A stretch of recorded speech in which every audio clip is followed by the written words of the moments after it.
Hello, hi everyone, hi, it's Jane Tara from Better Reading, and we have a special guest today.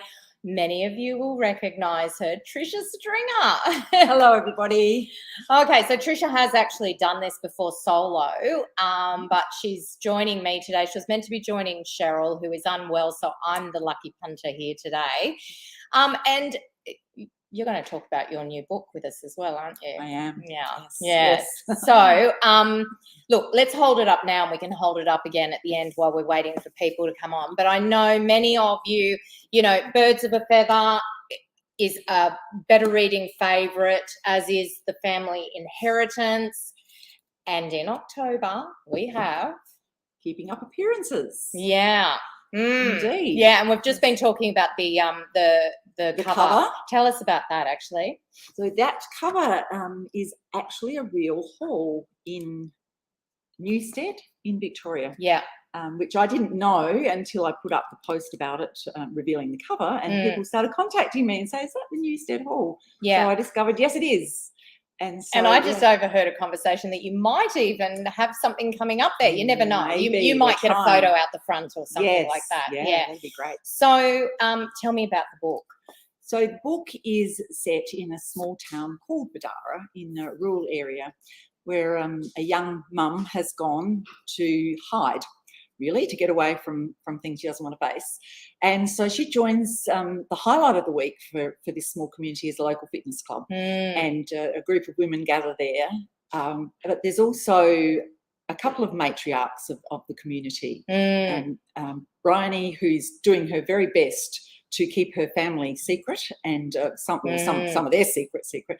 And also Marion, who is really working very hard to stop the digging up of a time capsule, because she knows that there are going to be some secrets revealed there that will be quite hurtful to the community. So she's doing all she can to stop that from happening. Because, if you bury a secret in a small town, you have to bury it deep. You do, actually. I've tried that myself.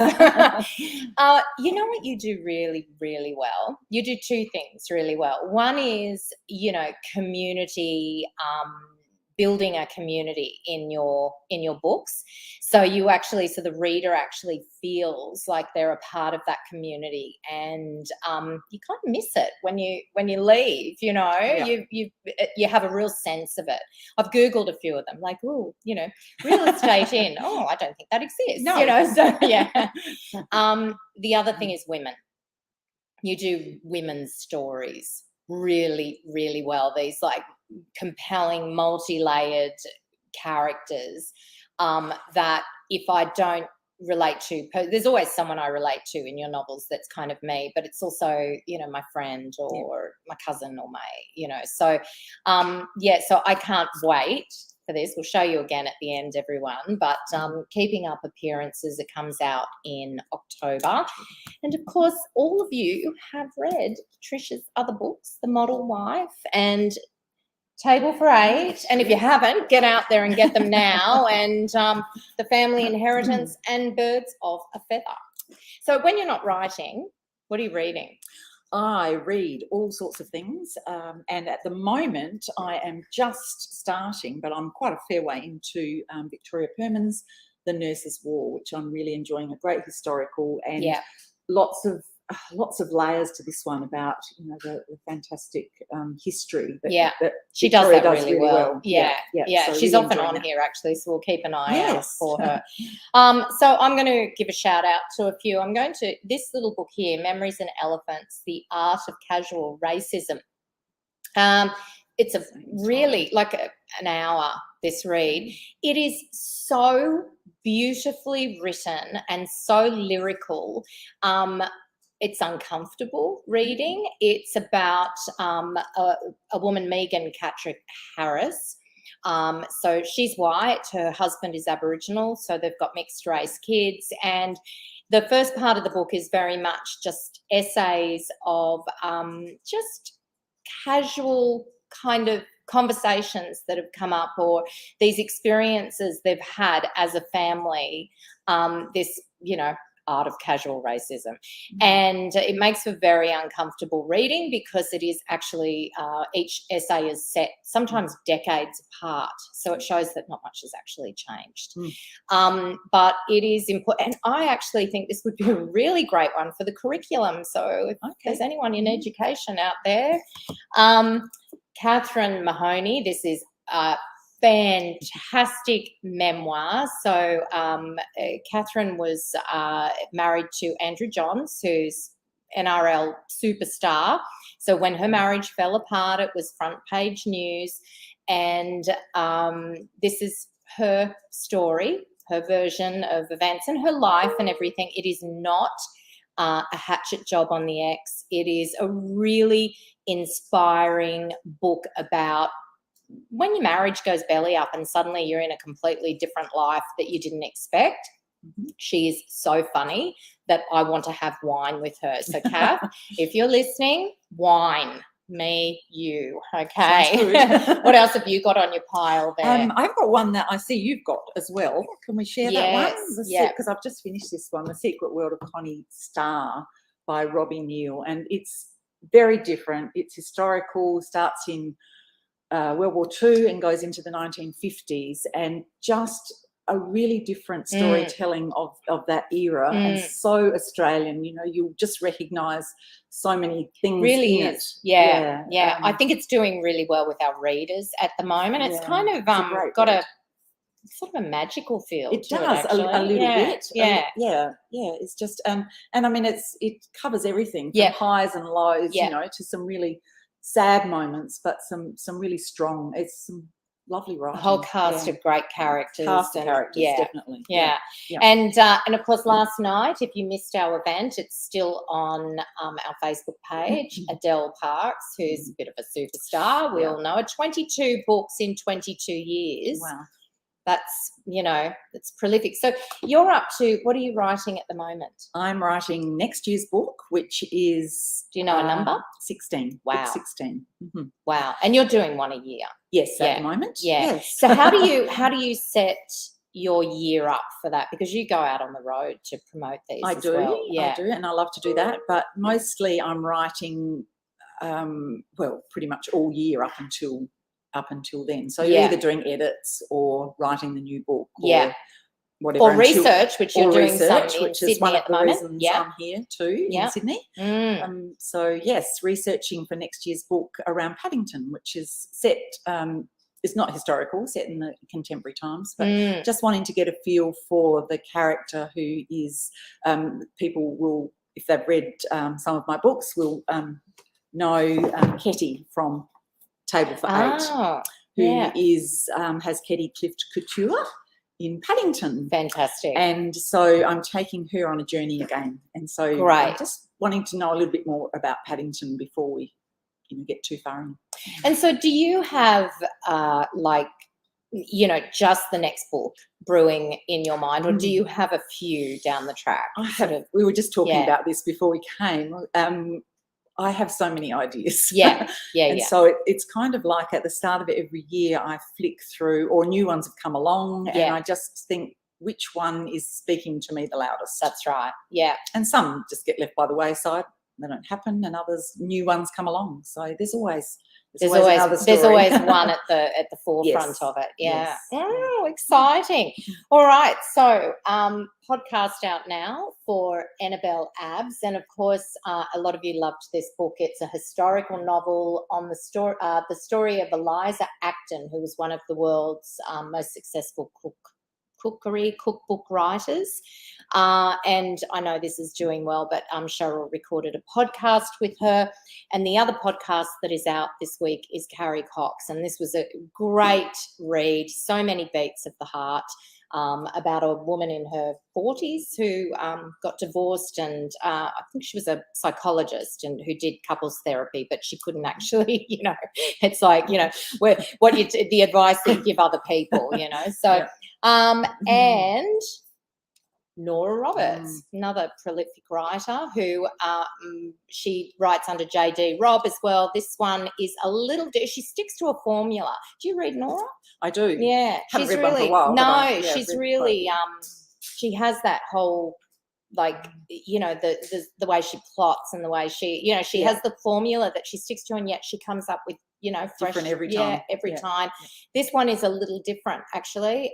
She goes sort of off her normal formula, because it's got a lot of backstory at the beginning. It's really, really interesting, and of course it's classic Nora. So yeah, read that. I should probably read some comments. There's all these people, here we go. All these people talking to us. and we're just ignoring them all. Okay. Hello, everybody. Oh, We do look know at them you're all. there. Yeah, we know you're there. We're just chatting. Hold on. Okay, so going up. Hello, there's ladies. Rachel. Hello, everyone. Oh, Rachel. Hi, Jane. Hi, Trisha. Carolyn. Hi, Jane. Trisha. Feel better, Cheryl. Sharon, I love Trisha's books. Looking forward to the new one. Hold that up, actually. Ooh, Where's yes. the Where is it? Yvonne? Love Trisha's books. I'm reading The Good Mother from Ray Cairns. Hello, Anne. My family, everyone in my family has killed someone, by Benjamin Stevens, and just reading Black River by Matthew Spencer, who was just in the office, and we recorded a podcast with him. Sadly, I can't get volume. Joy Bell, you might have to try again later. If you can lip read. Hello, ladies. I'm reading Family Matters by Ellie O'Neill. Trish says everyone in my family is a great read. Malvina, hi, reading Devotion by Hannah Kent, intense. Janet's A Place Near Eden. Bronwyn is Hi, Jane and Trisha. I'm reading Murder Rule by Dervla McTiernan. That's on my pile too. Yes. Have you read Dervla before? Yes. Yeah. Read all hers. I love yeah, she's great. Joy Bell, I'm reading Ciao Bella and enjoying it. Actually, that was one of my favourite books last year. I love a good travel memoir, and that was great. Hi, Jane and Trisha. I finished reading The Nature of Fragile Things. Go down. Little Coffee Shop in Kabul. Jane Harvey is reading that. Edith is reading The War Bride by Pamela Hart. Pamela Hart. Is that Pamela Hart who did Digging Up Dirt? Yes. It is. Yes. Oh, I didn't know. I haven't read The War Bride. Thank you for mentioning that, because I do love her cozies. Denise Blair. Hello, ladies. I'm reading The Bay. Look at this, flicking through. There's so many. Karen, hi, Jane and Trisha. Great to see you both. Currently reading The Mother by Jane Caro and listening to All the Things You Cannot Say by Kelly Rimmer. Do you do audio books? Yes. Yeah. All of, my last 7, I think, are all on audio. Wow. Okay. So do you? I might not have them all there. So when you're reading, do you read 1 or 2 books at a time? When I'm reading, only one. Yeah. But I always have an audio going as well. Yeah. So, and I do a lot of long distance travel. Yeah. So I have an audio going, or for walking. Yeah. Same. I do, I read so much for work. Yes. But I do non-fiction on audio, and it's always like in the car, walking the dog. Non-fiction. I often listen to a biography, whereas I might not read it. But I'll listen to it and love it. So a lot of people here do audio, and in fact, we have some sight impaired readers here who I know that they love the audio, and either Audible or they go onto Borrow Box as well through their libraries. So if you're thinking about doing audio and you don't have an Audible account or whatever, you can actually go through your local library and download audiobooks, and it's through the Borrow Box app. Or Libby. Yes. Libby's the other one. Yeah. So really, you don't have to actually be buying. If you buy paperbacks, you don't have to be buying. You can go to the library and you can borrow them as well. So, you can also get a copy of Birds of a Feather. If you want to buy that, just go straight through our website now, and Dex has popped the link into the comments there. So who else have we got here? Love all your books. Heather is saying, read them all. Oh, well, you'll be waiting for October. Yeah. Vicky is saying, hello, Jane and Trisha. I'm currently reading Love Stories by Trent Dalton. Have a thank you for your time today, ladies. Have a lovely hi, day. Vicky. Oh, that's a gorgeous message. Thank you. Hi, I've just finished Firstborn. It's been done before. On to Michael Robotham for a guaranteed great read, and that is true. And you will be very thrilled, Melissa, to know that Michael is coming in for What Are You Reading next week. Oh, fantastic. So watch, and I'm sure Cheryl will be back on her feet. And so Michael's in office next week. Is that a new book? Yes. So this is the new book, and it's okay, coming now, like this next month. Excellent. Anyway, Somebody and this the is, other day, it this must is be the old time. one. Yeah, that's right. That's what you do, don't Yeah. you? You go, oh, hold on, what month is it? Yes. Yeah, that's what I do with your books. Aw. Yeah. So look, lots more people have joined us. So tell us again about your new book. Oh, Keeping Up Appearances. So here it is, and out in October, set in the little rural community of Badara, where everybody is doing their best to keep up appearances, but a lot of things simmering below the surface. And the biggest of which, of course, is, and you can almost see it there in the picture, is a little time capsule reveal, which could unearth some things that people don't want. That's such a great idea. Brought out. It really is such a great idea. Yeah, I cannot wait to. Yeah, and lots. You're leaving that copy with me? Yes. Yeah. Oh, that's my weekend read, everyone. Time capsules are great. Aren't yes. they? But, yeah. What would you put in a time capsule? Sometimes you know? we put things in that, or we do things, it might not necessarily even be a time capsule, but what made me think of it was, doing something. A girlfriend and I wrote a letter to, because that's what you did back in my teenage days. There was no Facebook or anything. So we wrote this letter that we were going to give to another girl, which was a little bit on the bitchy side. And my girlfriend's mother said, she talked us through it so well. Yeah. And by the end of it, we were both feeling so guilty. Of course, we never handed on that letter. Yeah. But it just made me think about something you might do like that, and then it gets buried for 50 years. Yeah. And you don't have any control over it. You can't stop it from being revealed. So that's what I like it. I like it a lot. So did you do some research into time capsules and speak to anyone who'd? Well, I've been involved with a few. I've been teaching, and time capsules and things. I just went online and looked at lots of different time capsule things too. Yeah, no, not anyone in particular. It's a great idea. I cannot wait to read it. So, and there's the cover there, everyone. So Trisha's new book is out in October, and you'll be back for an event anyway with us. Lovely. So another book that is out at the moment. Yep. So Geraldine Brooks' Horse. It's a sweeping historical, multiple storylines, and it's about America's greatest horse, Lexington. And it is being passed around the office at the moment. Everyone is loving this. And exciting news, we actually do have Geraldine coming into the office in July. So there's more. We'll give you an update about that later. We're probably going to do an event with her, but she's definitely coming in to record a podcast as well, because she will be in Australia. And, of course, she lives in, I think it's Concord in Massachusetts, actually, or somewhere around there. And that's one of her other books. My favourite of hers is The Story of the Book. Yes, Story of the Book. That's my favourite. Yeah, I loved March, actually. Okay.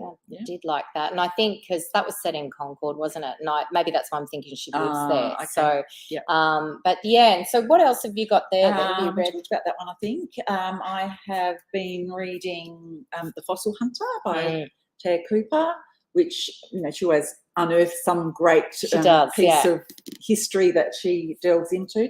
And also on the history side, Kelly Rimmer's The German Wife, which once again, a part of history that I knew nothing about, of the NASA's space program, where at the end of the war, some German scientists were brought to America, and the story of that. Very interesting. Yes, because they kind of they got new identities and stuff, really, didn't they? Yeah, they were, and their wives came too, but they were very ostracised, of course. I love books like that when they take sort of a historical event or era that we don't know much about, and then and bring there's it to some- life. yeah, So you're it's learning. really You're cool. learning something. Yeah. At the same time. So let's have a look at Edith says that she enjoys reading your thank you, Edith. books. Sue reading the Lost Flowers of Alice yeah. Hart. What a wonderful That's a story. good one. She's got a new book coming out soon.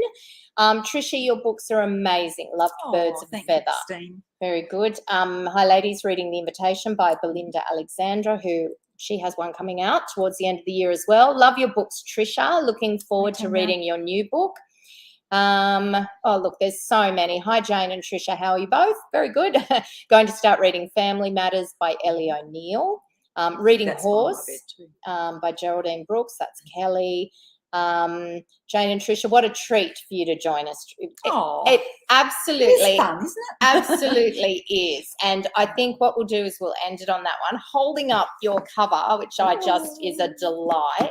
Oh, here it is. You always do such great covers. I mean, you no, don't I don't personally do do them, it, I but know, but It's like your books, Yes. And this is coming out in October. Tricia will be back to join us for an event then, but it's very exciting, and thank you so much. Thank you for having me. It's great. Yeah. Sorry to miss Cheryl, but it's been lovely. I know. And next time she'll be in next time. But see you next week, everyone. For What Are You Reading? Bye for now.